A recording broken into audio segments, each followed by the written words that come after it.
আসসালামু আলাইকুম। সংবাদে আপনাদের সবাইকে স্বাগত জানাচ্ছি। আমি ফিরোজ তোহা। শুরুতেই আরবে কেবলস সংবাদ শিরোনাম। বাংলাদেশের সর্বশেষ গুরুত্বপূর্ণ আপডেট সংবাদে আপনাকে স্বাগত। শুরুতেই সংবাদ শিরোনাম, পরে বিস্তারিত। শুরুতেই জানাবো, জামাত নেতা এটিএম আজহারের রিভিউ আবেদন শুনানি বৃহস্পতিবার। মানবতা বিরোধী অপরাধের দায়ে দণ্ডিত বাংলাদেশ জামাত ইসলামের ভারপ্রাপ্ত সেক্রেটারি জেনারেল এটিএম আজহারুল ইসলামের মৃত্যুদণ্ডের রায়ের বিরুদ্ধে করা রিভিউ আবেদন বৃহস্পতিবার 20 ফেব্রুয়ারি শুনানির জন্য কার্যতালিকায় এসেছে। বুধবার 19 ফেব্রুয়ারি বিকেলে সুপ্রিম কোর্টের ওয়েবসাইটে প্রকাশিত আপিল বিভাগের বৃহস্পতিবারের কার্যতালিকায় রিভিউ আবেদনের শুনানির জন্য 8 নম্বর ক্রমিকে রাখা হয়েছে।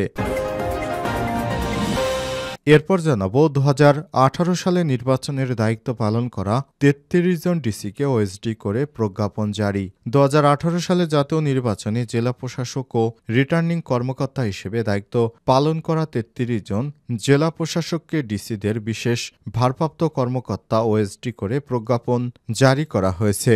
বুধবার 19 ফেব্রুয়ারি জনপ্রশাসন মন্ত্রণালয় থেকে সংক্রান্ত প্রজ্ঞাপন জারি করা হয়।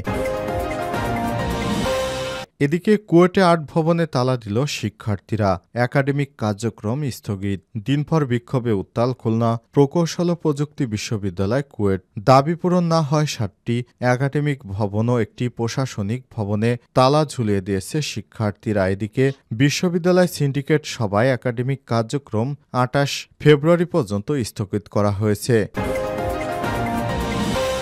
জানাবো, কুয়েটের ঘটনায় বৈষম্য বিরোধী ছাত্র আন্দোলন ও ছাত্র শিবির দায়ী বললেন ছাত্রদলের সভাপতি। খুলনা প্রকৌশল ও প্রযুক্তি বিশ্ববিদ্যালয় কুয়েটের সংঘর্ষের ঘটনায় বৈষম্য বিরোধী ছাত্র আন্দোলন ও ছাত্র শিবিরকে দায়ী করেছে ছাত্রদল। পাশাপাশি এই ঘটনায় জড়িতদের দ্রুততম সময়ে আইনের আওতায় নিয়ে আসারও দাবি জানিয়েছে সংগঠনটি।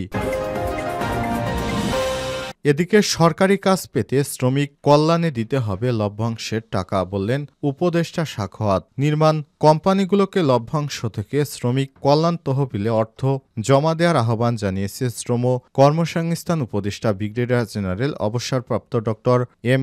সাখাওয়াত হোসেন। তিনি জানান, এই অর্থ জমা না দিলে কোনো সরকারি টেন্ডারে অংশগ্রহণের সুযোগ পাবে না কোম্পানিগুলো। এবং সর্বশেষ জানাবো, সন্ত্রাস বিরোধী আইনের মামলায় ছাত্রলীগ নেত্রী নিশি 5 দিনের রিমান্ডে।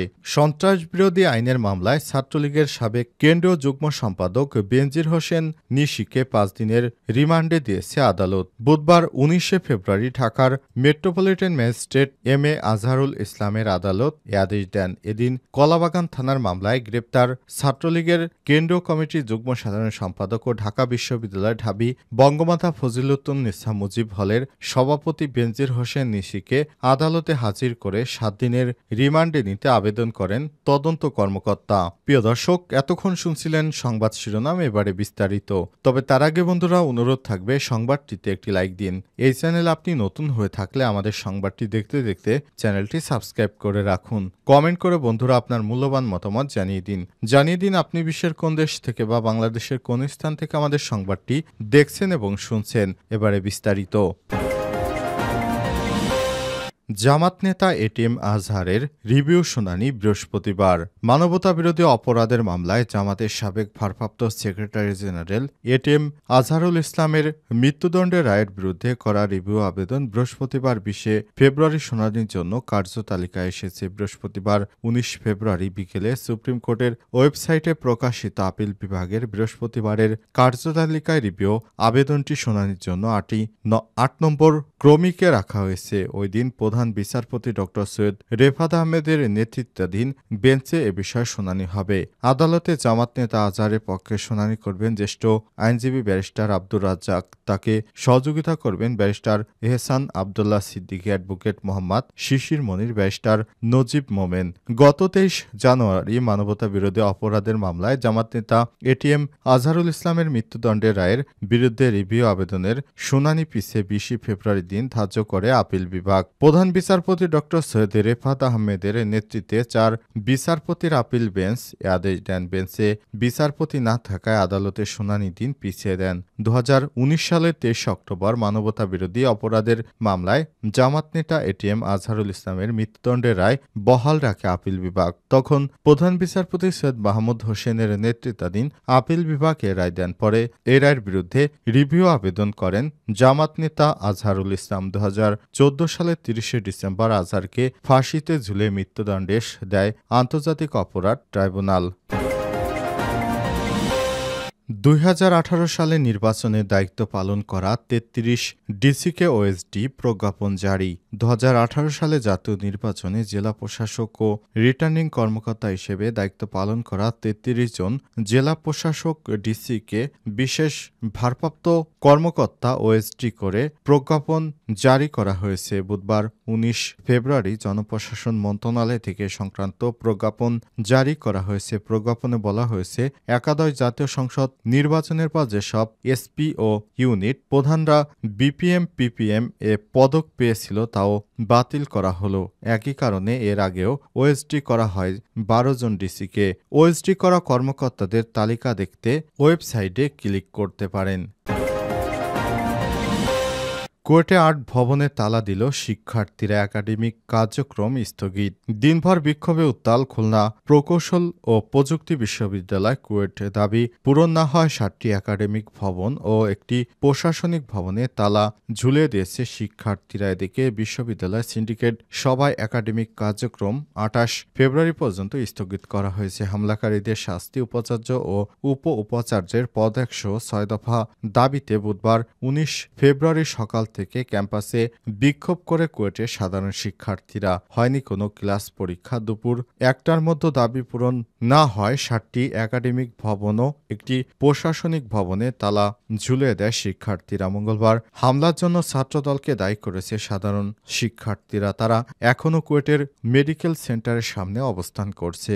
এদিকে দুপুরে খুলনা প্রেস ক্লাবে সংবাদ সম্মেলনে হামলার অভিযোগ অস্বীকার করেছে ছাত্রদল। কুয়েটের সিন্ডিকেট সভা আগামী 28 ফেব্রুয়ারি পর্যন্ত একাডেমিক কার্যক্রম স্থগিতের সিদ্ধান্ত গ্রহণ করা হয়েছে। হামলায় জড়িত শিক্ষার্থীদের বিশ্ববিদ্যালয় থেকে বহিষ্কার ও বহিরাগতদের বিরুদ্ধে মামলা, আহতদের চিকিৎসার ব্যয়ভার বহন ও শিক্ষার্থীদের নিরাপত্তার দায়িত্ব গ্রহণের ও সিদ্ধান্ত নেওয়া হয়েছে সভায়। কুয়েটের উপ উপাচার্য অধ্যাপক ড.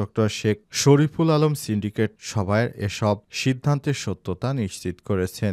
এদিকে সিন্ডিকেট সভার পর বিকাল 4:30টায় শিক্ষার্থীরা প্রেস ব্রিফিং করেছে। এ সময় 6 দফা দাবি পূরণ না হয় কুয়েটের উপ উপাচার্য এবং ছাত্র কল্যাণ পরিচালককে বর্জন করে সাধারণ শিক্ষার্থীরা। তারা বলেন, এখন থেকে এই 3 পদে কেউ নেই। এই 3 পদে নতুন নিয়োগের জন্য শিক্ষার্থীর পক্ষ থেকে আজ প্রধান উপদেষ্টার কাছে লিখিত আবেদনের সিদ্ধান্ত নেওয়া হয়েছে। এছাড়াও ক্যাম্পাস হলে থাকার সিদ্ধান্ত নিয়েছে শিক্ষার্থীরা।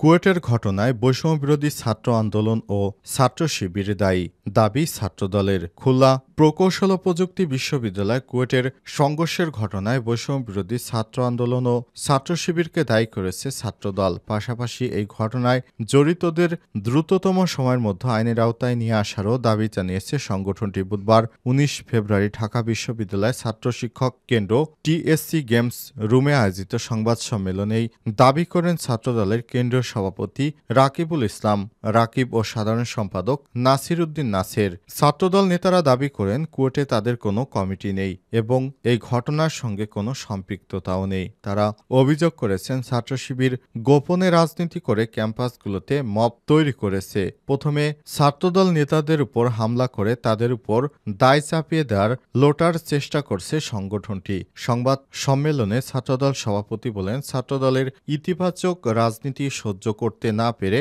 আন্ডারগ্রাউন্ড ছাত্র সংগঠন শিবির নানা অপকর্মে লিপ্ত হয়েছে। ছাত্র শিবির গোপনে রাজনীতি করে ক্যাম্পাসগুলোতে মব তৈরি করছে। তিনি দাবি করেছেন এই ঘটনার নেপথ্যে বৈষম্যবিরোধী ছাত্র আন্দোলন। মোহাম্মদ ওমর ফারুক কুয়েটে বৈষম্যবিরোধী ছাত্র আন্দোলনের আহ্বায়ক এর নেতৃত্বে প্রথমে ছাত্রদল নেতাকর্মীদের উপর হামলার কারণে এই অনাকাঙ্ক্ষিত ঘটনা ঘটে। পরে এলাকাবাসীও সংঘর্ষে অংশগ্রহণ করে।